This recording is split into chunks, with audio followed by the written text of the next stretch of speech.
He's editor-in-chief of Breitbart News and a New York Times best-selling author.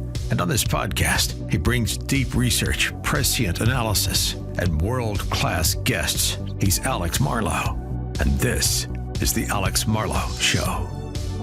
All right, special edition of The Alex Marlow Show today, as I have Dr. Drew Pinsky with me, board-certified physician and addiction medicine specialist. I'll tell you, Dr. Drew, I'm actually on vacation with my beautiful wife with none of my 4 children, but I'm making one exception to work because I was on your calendar and I did not want to move it. You're someone I've admired for a very, very long time. I've been listening to you for probably 25 years, and we've spoke one time on your show, which is Ask Dr. Drew, which you can get on YouTube and Rumble. It's also wherever you get your podcast too, but I know Rumble's kind of home base for you.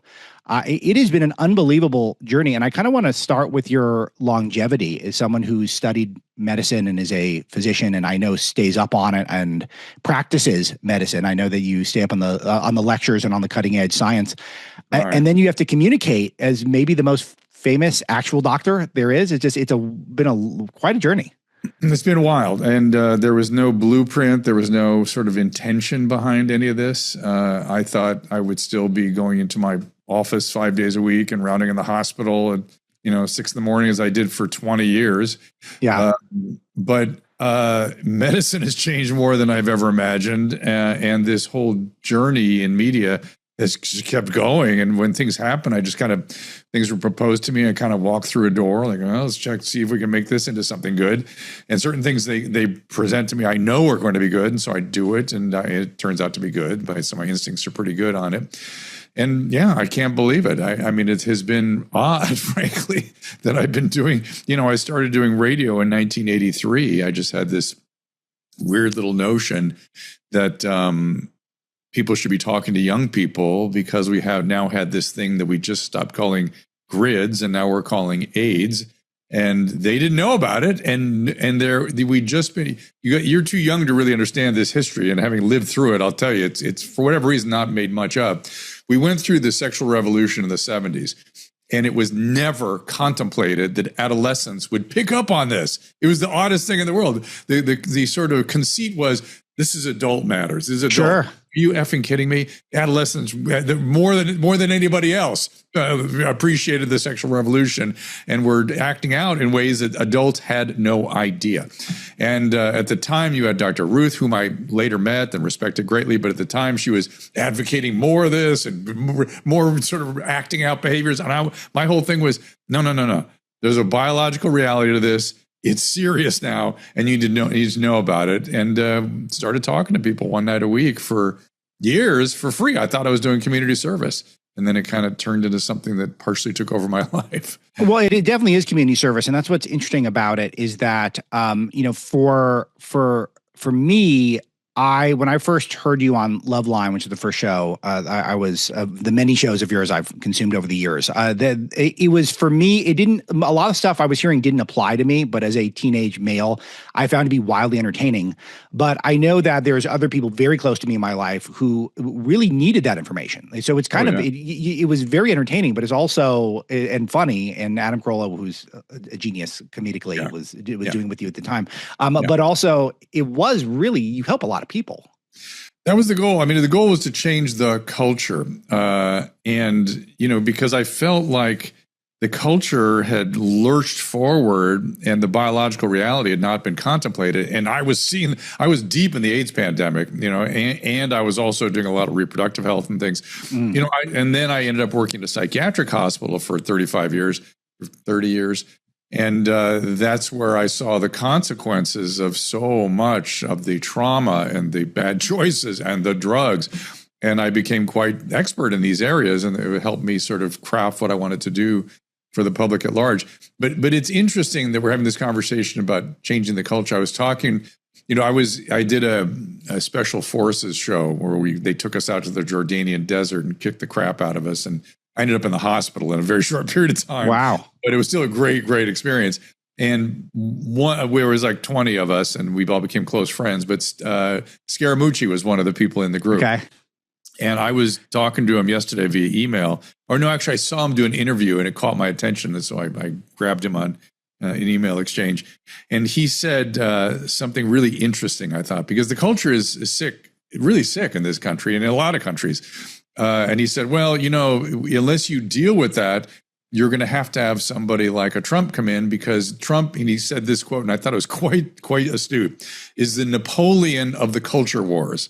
And I thought, wow, that is really interesting, because that's kind of what's needed now. I at the time back, I thought I was trying to shift the battleship of the culture of sex, drugs, and rock and roll. That's why I was on a rock radio station, try to get it to do something healthy. And for those of you who are not in the LA area, K-Rock, which is where it was on, is an absolutely historic level of significance. But remember, we were on all over the country, sure. and we were the number one radio station in the country for a long time, and we were on MTV for 5 seasons. Sure. And so it was and people come to me all the time, like, oh, bring back Loveline, blah, blah, blah.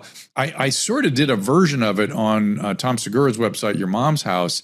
And it was okay. It worked. And then it kind of petered out. And I thought, when these people say they want Loveline back, they really don't. And it doesn't work the same way, because obviously pornography and ChatGPT, and you can ask the internet anything now and get decent answers. But the real reason people want Loveline back is they want the 90s back. They want that back. They want that whole feeling back. They want me and Adam, 35 years old, sitting on MTV. They don't want the show. They want the phenomenology of that period back, which I don't blame them.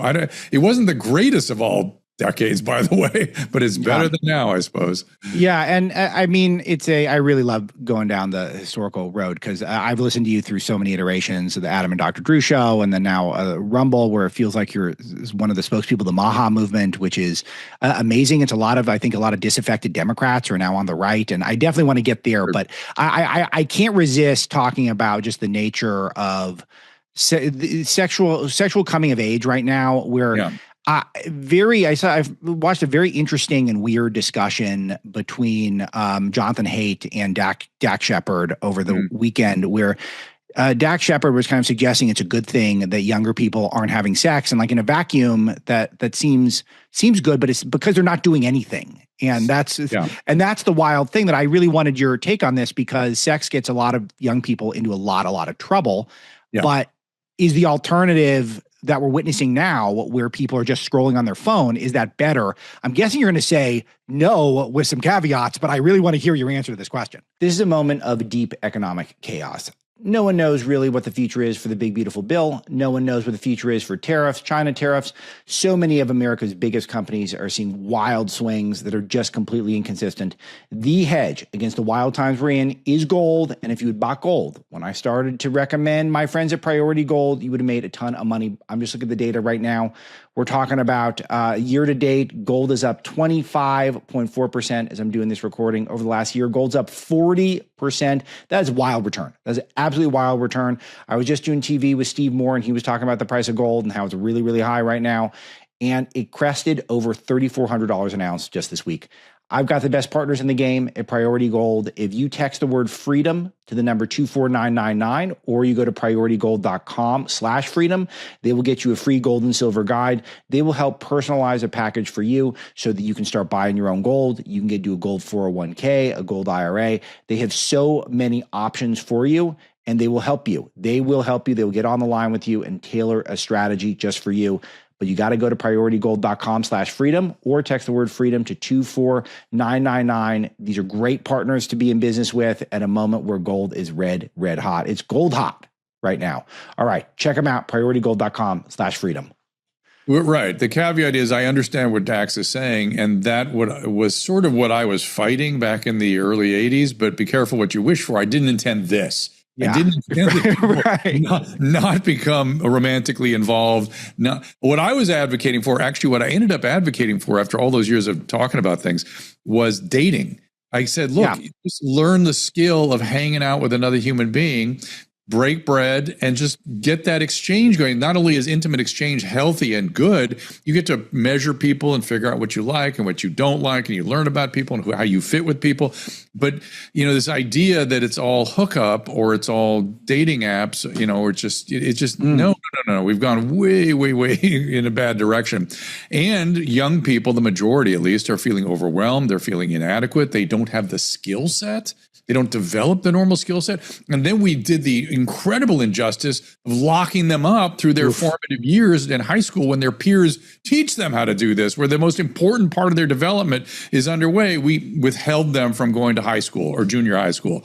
It's unthinkable. It's unthinkable that we did that and did it without any contemplation of the harm, according to Francis Collins. It is disgusting. Anything medical always must be and you must contemplate the harms first. Do no harm, then you take the action if it's warranted, if it's clear that the science, which they did not have, is warranted. But anyway, so the fact that they're not falling in love, they're not dating, they're not romantically involved, they're not having sex. About 10% is, by the way, and they're sort of sexually addicted. They're kind of doing much of it.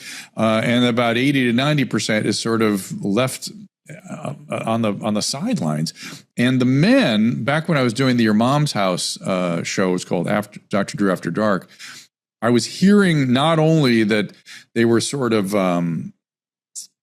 just isolating with their pornography is essentially what they were doing. The porn, like, I'm good, this is fine, I'm enough. They were starting to see prostitutes, which is something I had never heard about my entire career. And all of a sudden, young males, that was an option. You're right, because also the social interaction, I mean, that's where they're falling down, is they can't close because they don't have the social skills because they're just online. Yeah, right. Can't open. And then can't enjoy that everything is a life or death experience, you know. Right. But I think it is shifting. I think it's getting a little better. I think I'm going to speculate here wildly, wildly. Okay. But men follow women socially. We just do. If women say, you know, I noticed this when the woke things start, all these men sheepishly becoming things they're not. And to satisfy women, I said, those are young males that want to get laid. That's what they are. They think by doing this, women are going to like them. But no, when you subjugate your authenticity and who you are biologically, and particularly what it means to be a male, the women start going, well, where are the men? I don't understand where the men are. And they start dating older men. It's just a sick situation. It's shifting. And what I'm seeing is younger people sort of understanding their skill set is down and trying to develop it a little bit. I'm seeing a little bit of that going on. So I am, as always, hopeful. Look, reality and biology, both are real, have a way of asserting themselves. And here it comes, I think. So I want to hear about why you're hopeful and what are the keys, because I've got young children and I feel like maybe we can get lucky and we can have solved some of these problems by the time they're of high school age and of dating age. But what's the key? Is it, and in particular, I'm talking cell phones. You know, I'm talking cell phones. The addiction to cell phones, the rewiring of our brains that took place by having this computer essentially as an extension of our arm seems deeply unhealthy for the most part. Though that said, you know, I made my living with the cell phone and it works out nice for me, but I can turn it off and go play with my children and be with my wife. Right. So it's getting the balance right. Getting the balance right. And as little as possible. You know, the data is clear. It's adverse effects on our mental health, particularly women. Yeah. The other thing is this early pornography exposure. That I mean, it's hard to avoid because some screwball at school is going to throw it in your son's face. Oh, look at this! But that is so overwhelming. The way we describe it is it literally shatters the upper limits of the brain's regulatory capacity, and that trauma wires in all kinds of compulsions and preferences and things. And I think even for young women, I think what it did is it turned them off completely. Like when they're looking at that 9 to 10, 11 years of age, and they go, "Oh, I must not be a woman. I don't have anything to do with that. What is that?" Yes. No frame of reference, no nothing. And I think we really injured people with that. I really do, without paying very careful attention. The average age of exposure now is like 10. So you got to really, really stay on it. It's just so unthinkable, because the amount of effort when I was, 13 years old, if I wanted to see a breast, like staying up and watching Cinemax on a 13-inch TV, and you got to wait for it all day, and it's just Friday. And my generation will lurk around the trash bins at liquor stores looking for magazines. But this is not better. So what do we do to fix it? Like, this is obviously worse. So then, is there a solution? educating kids. It's like educating them about drugs and alcohol. Look, yes, you're going to try things. Yes, you're going to get exposed to things. This is dangerous. I won't allow it. Not in the house. No, not around me. Or if you need it for an educational instrument, here's where we're going to do it under supervision, whatever, very structured. My friends, I have a friend that's a psychologist and a lawyer and an FBI agent, actually, FBI scholar. And she primarily treats adolescent women, and she will not allow her kids more than an hour or two a day, period. And her kids, she had to fight holy hell to make that happen. And fast forward 5 years, her kids are thanking her because they can see the consequences in their peers that got unrestricted access. So I think that the cell phone, the limiting of the cell phones is a big deal. I want to ask about drug and alcohol consumption because it seems like it's down, but again, the same phenomenon that people aren't doing anything. And the other thing is I'm concerned about the hard drugs, and I don't really, I'm not totally up on it, given that I'm in my late 30s and a small kid. So I don't really know where the kids are at these days. I mean, there's many different sort of aspects to this. Yes, alcohol consumption is down, but the reason they were consuming a lot was there was an emphasis on random hookups, which was so overwhelming to them, so anxiety provoking, so difficult. In fact, I used to give lectures in colleges, and I would point out, I'd go, men, gentlemen, why do you drink in order to manage this hookup, which is the centerpiece of social life in college? This is like back in the early 2000s. And they'd go, well, I really, really want to do this thing. And I don't want to hurt anybody. And it's so overwhelming. And I might get rejected. I got to make sure my anxiety is treated. I drink. Then I go, okay, women, did you hear that? Now you tell me why you drink. Room goes silent, always completely silent. I have to pull it out of them. Then always down in that first quarter of the room, maybe third of the room, some courageous woman will go, well, I drink to make sure I don't have any feelings when I have a hookup. Wow, you're suppressing what it is to organically, naturally, your sense of intimacy. You have to make sure that gets medicated away. Think about how awful that is. And men, listen to what you're doing. In any event, that has kind of faded. And so with all that, the drinking is down, but they will drink. And if you look at every adverse outcome in adolescent, young adult, always alcohol, whether it's a fight, an STD, a pregnancy, an unwanted sexual contact, whatever it is, alcohol. And then as far as hard substances, cocaine is back. Obviously, fentanyl is a major, major issue. And the main thing you need to educate your kids about is that anything can be cut with fentanyl, fatal doses, anything. And you could be taking a little cocaine or something you think is a Xanax, die. That's it. So if you don't have addiction in your family, it's unlikely let's put it this way: your educational efforts on behalf of all this will be more effective unless the kids develop the gene for addiction. Then it gets a little more complicated. But just educating them and I'm super clear with my kids, like, are there any illegal activities I allow you to do? Or no. Right. Well, alcohol is one of them. So that is completely forbidden. And if you get taken in by the law, it's on you. I'll make sure that the full extent is brought to bear. It's funny. I was having this conversation with my wife yesterday, and she said that's a good place to start. She's a physician, and she was on the front lines in coronavirus also. And it was really surreal for me as covering the news of the virus when she was on the front lines, because the information she was getting when she was actually treating coronavirus patients was not what we were being told by the public health industry. The mask is the clearest example. So she had a 30-minute process to get fit for her mask, where they tried on all these different N95s. They would spray all this stuff in the room to see what would get in the mask. And that was the process for her. And it was very arduous. I had to drive her to the hospital to go do it, the special facility at the hospital.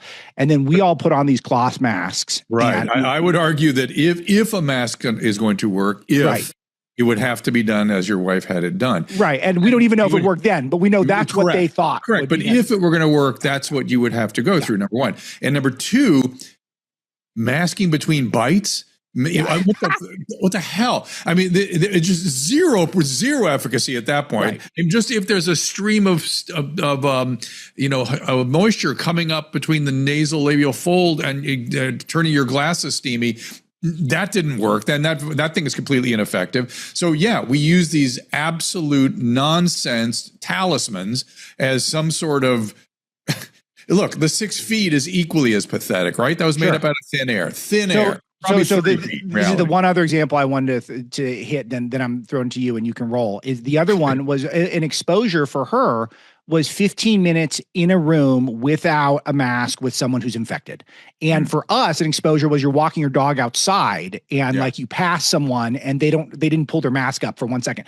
And so, but we witnessed this as normal people and we thought, okay, this is all wrong. And now we don't trust anyone. So where do we go from here? And this is where I think your leadership is coming in, because I feel like you're trying to bridge the gap between people who want to follow the science and also saw what we witnessed. So talk about this part of your life that you've kind of taken on. So I'm becoming concerned a little bit that the enthusiasm for the rejection of more traditional and allopathic outlets is becoming excessive. Public health, we learned a lot about it. Let me tell you some of the shortcomings. They're designed to advise physicians how to treat their patients. They are not designed to control society. We unfortunately have a wrinkle in our Constitution where in, quote, an emergency, they get powers they should not have. Most of them are either pediatricians and do not know how to make judgments about adult health issues, or they're sociologists or not even clinicians. Like we here in LA County, they have no idea what they're doing. Yes. So, and it is anathema. I've been educated that the public health philosophy is anathema to the practice of medicine, to the individual practitioner taking care of one patient. So it's centralized over decentralized. Think freedom versus totalitarianism. That's the difference. Which would you rather have? A totalitarian input or a free, liberal, market-based system? By market, I mean where your best unit is the physician and the patient. Let the individual forces come to bear on those two individuals and let them make decisions together, maybe with family and cultural and religious, whatever input needs to be made. Those two is your best system. As soon as you pull back from that system and superimpose things upon it, you're making it, you're adulterating it. You're making it less efficacious, less free, and less good. So as much as we can empower individual physicians, which is going to mean we're going to need some insurance reform, and we're going to need to really, as a profession, manage the fact that many of us are employees and we have to have autonomy from our employer. We have to. So I don't know, we do all that. I'm kind of old to be fighting that fight. You're going to need some other 30-year-old Dr. Drew going onto the Loveline situation for the first time. Great. It's take an entire career to do this. But so back to the excesses. Look, we have some really, not only do we have serious adulterations of the medical system that need to be managed, and again, insurance reforms to me seems number one. The pharma side is very, very complicated, and people look at it, unfortunately, in very simplistic terms. They do. It's true. Well, listen, pharma is not some evil empire. They have gotten themselves into positions where they are adulterating science, and the FDA as well, where there's the cozy relationship RFK Jr. taught me between the hiring practices of the regulators and the executives at the various institutions. That's got to be undone. And we have to undo the influences on the publishing empires, particularly the ones I've relied on my entire career to really understand, how medicine is progressing. Right.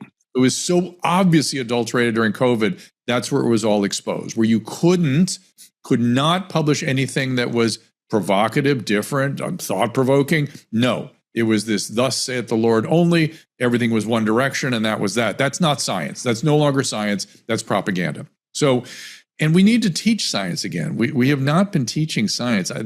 Science has become the scientific landscape has become so complicated in terms of big data and how we, build technological instruments to study the effect of drugs and things.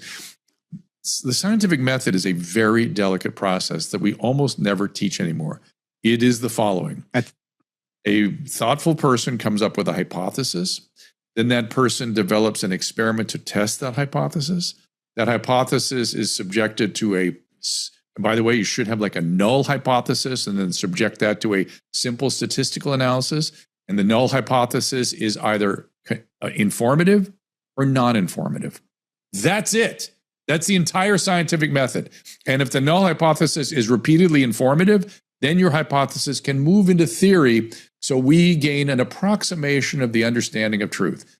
Never the truth, never certitude, always humbly approaching an approximation of the truth. Man, we have gone a long way from that. And then you should retest it eventually. And the science has never settled. No. And Retest before it comes to theory. Yes. And once it gets to theory, then you keep assailing it because it's, again, just an approximation of something. Yeah, this is the crux of what I wanted to talk about, because we've got a historic opportunity here because we're resetting the thinking about public health after the pandemic. We've got leaders like you and Robert Kennedy. And I just want to make sure the MAHA movement is about the scientific method, which this is where, I don't know if you saw any of my public appearances, but I was a huge champion of Kennedy's appointment because I actually believe he's not a conspiracy theorist. I think he's someone who wants to test science. Yes. He wants to test again. And that's what we got away from with the Science is Settled crowd and the Francis Collins crowd, who I call the friendly fascists, by the way. I think you're being kind. Yeah, I might be. Maybe he's not that friendly. But this is the thing. So my wife is a community cancer doctor. She treats oncology in the LA area, and she does a lot of her conversations with patients are, should I take ivermectin, which is not going to cure their cancer, and then they are upset with her about that, and then she is a Republican, card carrying, contrarian, like all of that stuff. And still, we could fall for a trap here too, where we think certain things are magic and they will cure everything. And that's not what, if MAHA is that, we've missed the opportunity. So I just want to talk to you about your broader vision for the MAHA movement. Well, I think they need to make peace with pharma because only they can really adequately fund things like phase 3 clinical trials. And people need to develop an understanding of what happens when a company pulls a molecule off the shelf and the amount, the literally billions of dollars required to test and bring that to market, and 5 years left to make your profit. That's it. So we need to maybe expand the patent, which I know there was I think they called it the pill bias or something, that, sort of more routine medications that we might be able to use that aren't such fancy biologicals and whatnot were being undermined by the patent system. We need to reform these things, and we need to find alternative sort of sources of money. I work for an organization called the Prostate Cancer Foundation, and we fund really creative research. We just give them the money and say, do whatever you want, and then report back to us. We need much more of that sort of thing. We need science that's going to make a difference for people's lives, and we can't be just sort of we can't be supporting people's careers. We can't be supporting pharma bottom line. We have to get back to the patient. It seems to me how we do it is very complicated, but we can't be. Listen, for instance, here's a good case example.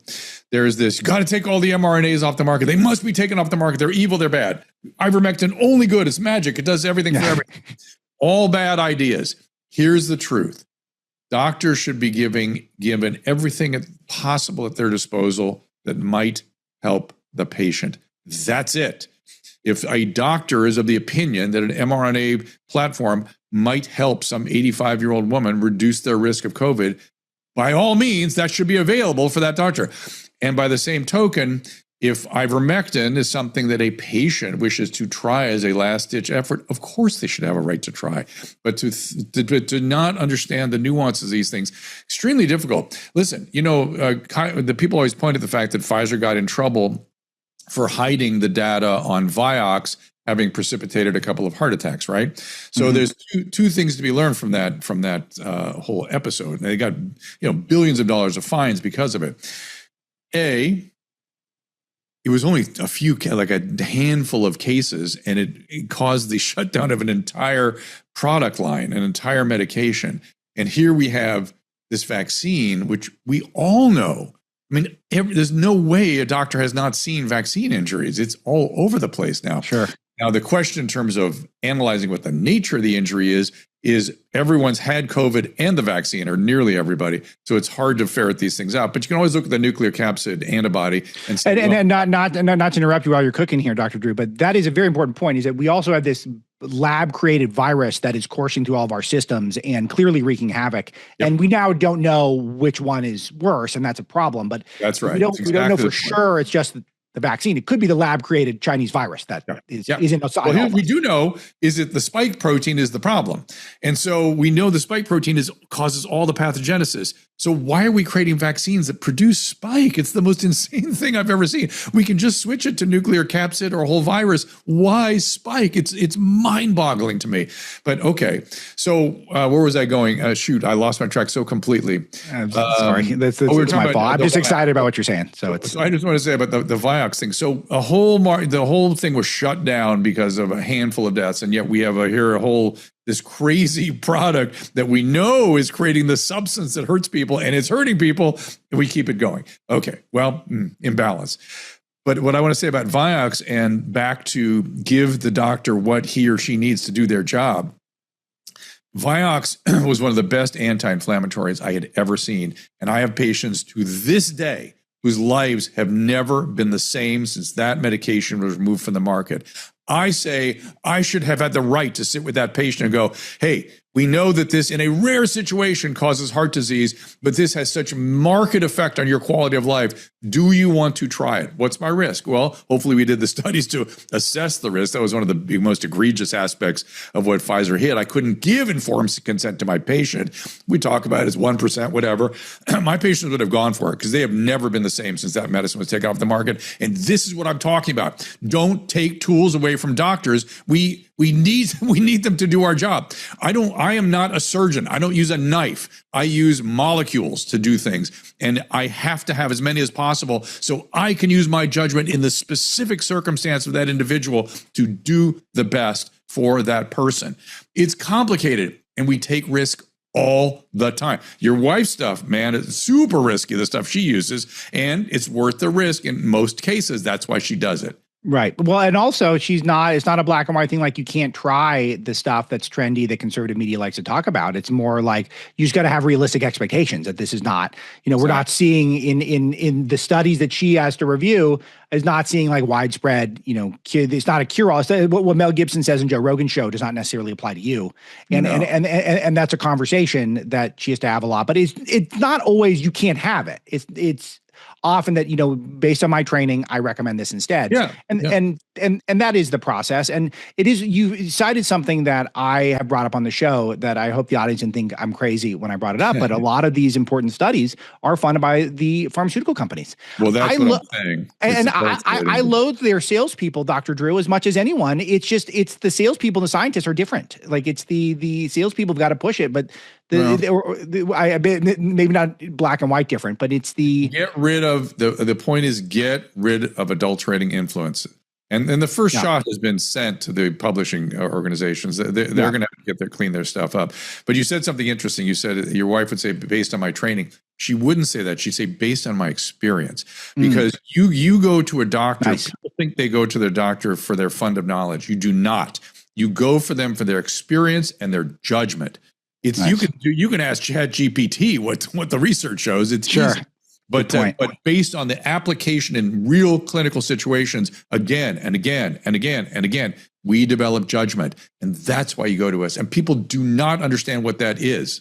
Okay, most important thing I can get to today, MAHA. What's real? What's fake? What do you like? Where is this going? And what do you think are the things that you think you're encouraged by that you're seeing? And what are the things where you feel like we got to take a step back and think that maybe we're going headlong into something? Maybe we saw something we didn't like and we're just running directly in the opposite direction, and we've got to moderate a little bit. I think the fact that Jay Bhattacharya is the head of the NIH is poetic, Shakespearean. It took my breath away when he told me he was being considered for that. It's fantastic. He has talk about judgment. He has exquisite judgment. Let's give these people time. I don't know if you saw this morning, but 300 or something NIH employees signed a letter complaining to him about what they were doing. And I thought, people, this is so complicated. This is going to go nowhere. And we'll give him a chance. There are adulterating forces at work. He's trying to adjust them. It's very complicated. There are multiple layers to the bureaucracy. It's going to take a while. This excessive demand that things be done in a sweeping, impulsive, and immediate fashion That's a terrible, you're going to throw the baby out with the bathwater. It's a terrible impulse. RFK Jr. is the perfect guy to unravel adulterating influences. That's what he does. That's what he did for years. Things that were sort of inappropriately or maybe illegally sort of affecting things that then ultimately adversely affected people. He can figure out that, and he can pull the levers. It takes a minute. He didn't clear up the Hudson River overnight, guys. It took a while. Sure. And Cynthia Makari, he's very good judgment. He's a cancer surgeon. Give these guys a chance. And I have noticed, I've got friends now all over the administration, and I've noticed places like the Department of Justice, if you get resistance from the bureaucracy, you can hire your own people in just to do the work. In the NIH, that's a harder putt. You can't really do that because there's research underway that a lot of the talent is already scooped up. It's going to take a while to sort of adjust and get rid of things that are just not going to help people in the long run. They're pet projects that we can't afford anymore. We got to get back to the very basics of helping people. That's kind of a sweeping, hand-waving, non-specific way of saying, please be patient. Please be patient. The impatience is terribly concerning to me right now. And the other thing also is they keep talking about the healthcare system in this country is not a health system. Yeah, that's right. We are disease. We are designed. Our training is to manage disease. That's what we do. Yeah, and we're already too busy doing that, and we don't have enough resources to do that. That also needs to be supported completely, and in doing so, they're going to have to, again, get rid of adulterating influences like insurance companies and regulators and all the things that ruin the doctor-patient relationship. You know, I say these days, if I were a young physician today, I'd become an oncologist because there's so much exciting stuff going on there. I mean, what your wife has at her disposal now to treat patients and often turn cancer into a chronic illness. We had none of that.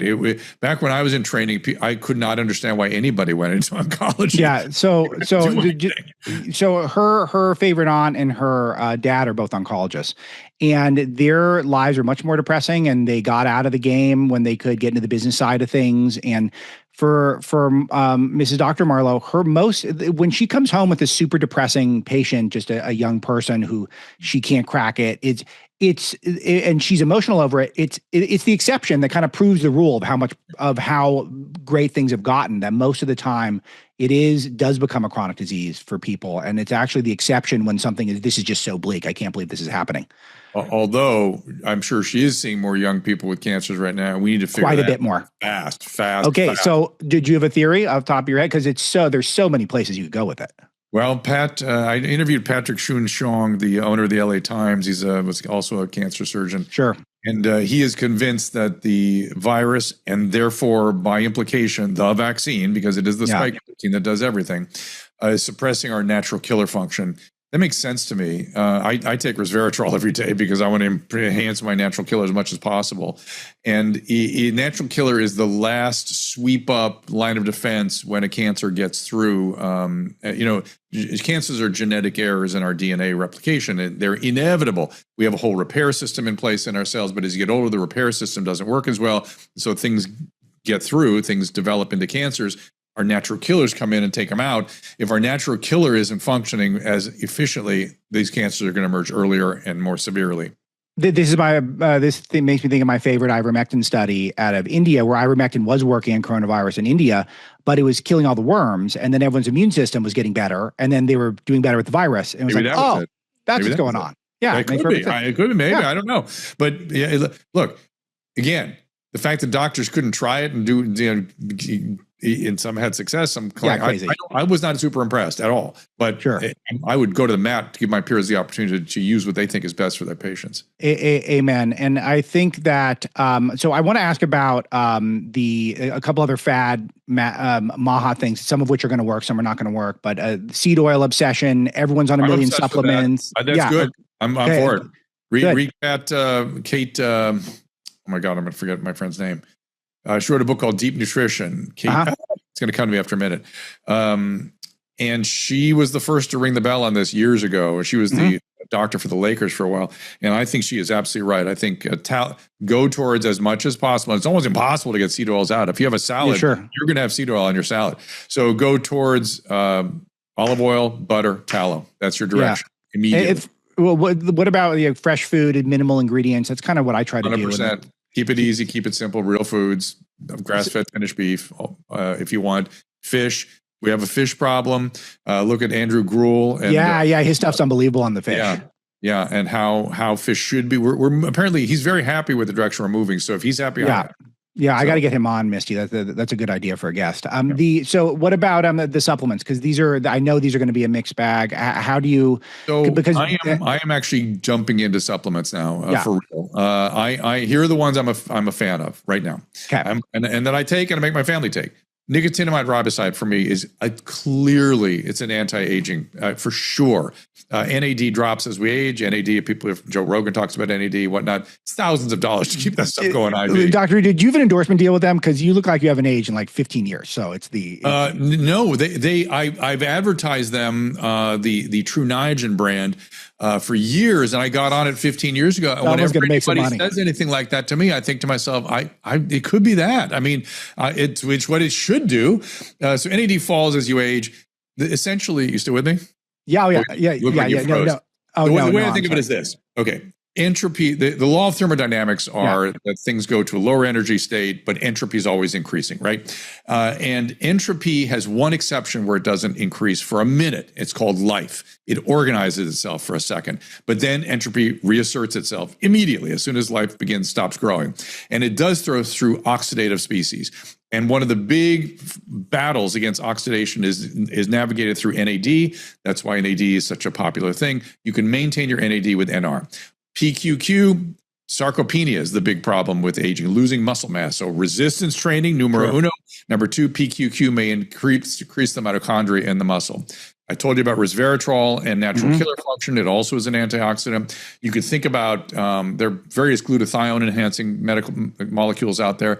And then finally, fisetin, which helps clean up the old inflammatory stuff as you age. So those are the ones I'm really behind right now. Yeah, that's really great. And that's such good info because it's just so hard to know. I've got two more questions for you for now, and I would love to do this again. I mean, you're just so fun and knowledgeable. The doctor-patient relationship is suffering. That's a byproduct of coronavirus. It totally natural. But it does feel like less of for Mrs. Dr. Marlow, it feels like less teamwork and more I'm getting grilled. And it's not entirely... It's hard to point the blame in one specific place, but how do we improve this? And any thoughts you have? The one man's opinion. I'm a time traveler. That's what I tell everybody now. I'm a time traveler. I've been doing this across enough time now that I'm coming from a previous era. I'm a time traveler. Okay. We must reestablish professionalism in medicine. We have to. When I was in training, the patient came first in all situations. We ran to take care of AIDS patients. We didn't throw on masks and gloves. We didn't think about it. Wow. We ran to take care of the patient. And we weren't even sure how it was transmitted. We did our damn job. One of the first things in that regard is we got to take away the hours for residents. Residency needs to be whatever it needs to be with unrestricted hours. You need to understand what it is to be exhausted and miserable and still focus on the patient, period, end of story. That lack of that training is undermining professionalism and our ability to put the patient first. Secondly, employers need to understand that physicians have to have fiat authority over their patients. The employer cannot dictate what the physicians do. I don't know how we undo that, but let me tell you the story on insurances and how egregious it gets. On the psych side, so I worked both in ICU, in hospital medicine, general medicine, and then at the psych hospital, and then I ran an addiction program. Severe workaholic for many, many, many years. And I thought what I was doing was so important. It was like we thought of it as a really important job. And let me just give you the story of how the insurance does their thing. So they got more and more restrictive with complicated polydiagnosed drug addicts with psychiatric problems, medical problems. They literally call on day 2 and go, the patient needs to be out. And they had no understanding what was going on with the patient, but they would say, we're ending coverage tomorrow. Okay. So I go to the patient, I go, look, yes, you need like weeks, maybe months more of treatment. Let me see what I can organize for you. And let's figure it out. Your insurance is going to stop paying, but you can't stay in the hospital any longer. And so how we did that stuff was a very complicated process. Then the patient goes, I'm going to call my insurance company. I said, by all means do. They call the insurance company. Insurance company goes, well, all that has to happen is Dr. Pinsky needs to tell us what you need. That's all. They don't tell the patient that we, the insurance company, set the criteria for what you need, and they are arbitrary. They're arbitrary, and they don't have anything to do with what's going on clinically with you. It's a review of I think people understand is some clerk or some physician who doesn't, one physician for the entire country examining criteria that they set. Okay, patient comes back and I go, look, I've told them everything. It's not possible. So you're going to be incurring $600 a day tomorrow. I don't want you to do that. You're an addict. It's going to be a problem for you. Let's figure something out. So the patient leaves. Let's say they commit suicide. Then I complain to the insurance company. I go, I told you this person was sick. We don't practice medicine. That's your signature on the discharge. You discharged the patient. That was your decision. You did that. We have nothing to do with it. So let's say I then go, okay, you want to play that game? I make a complaint to the insurance commissioner in California. That comes down. Now the insurance, fast forward a week, because I've actually been through this process.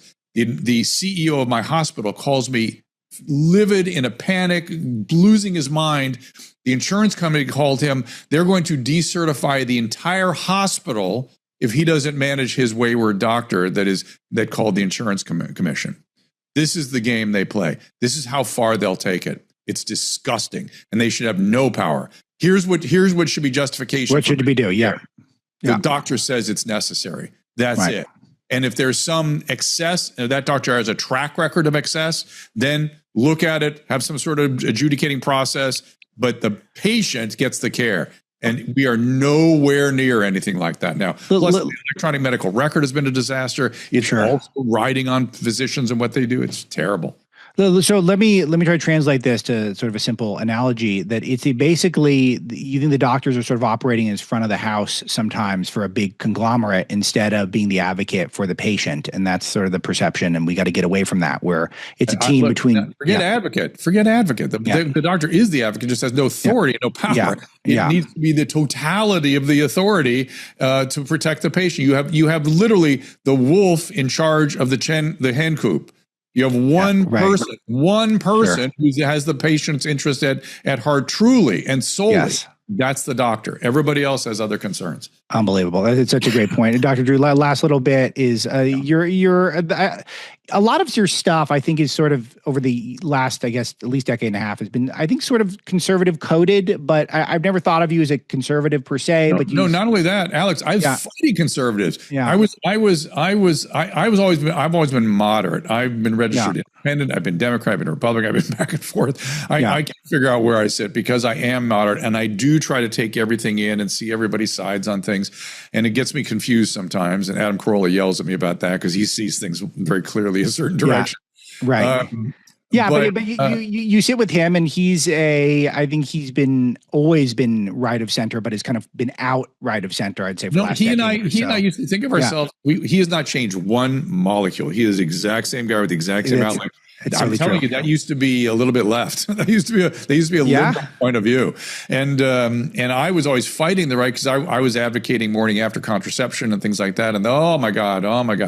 And again, the problem I had with them is they didn't understand the biology. They just understood some sense they had that it was not okay. You completely won me over on this. I'm thinking back, I'd have been about 10 years ago where I've heard you talk about this, and they completely won me over.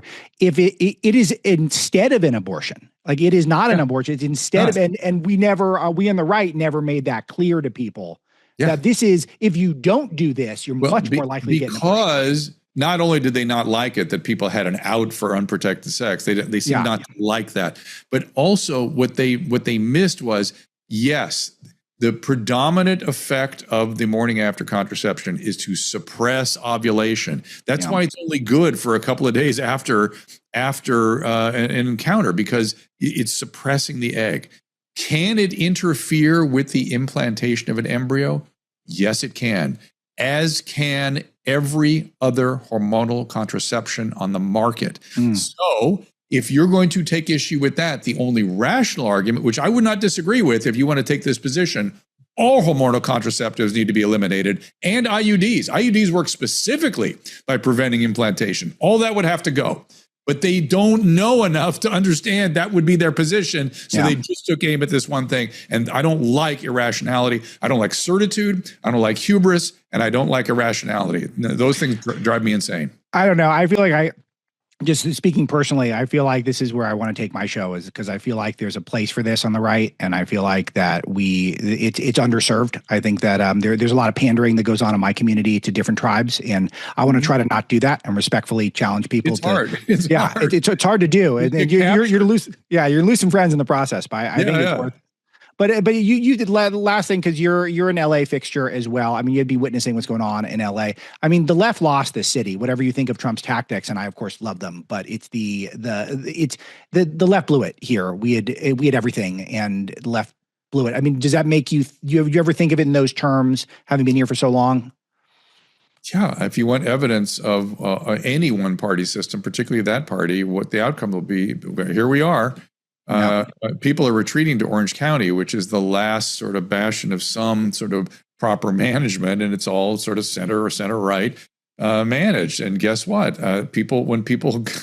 It's so odd how much they've messed things up, and it is really at its core. Not only is it incompetency, it's a fundamental unwillingness to look at reality and then solve problems. They won't do it. It's just amazing that Gavin Newsom can go, the face of homelessness is the mom of 3 who just lost her job. Are you effing kidding me?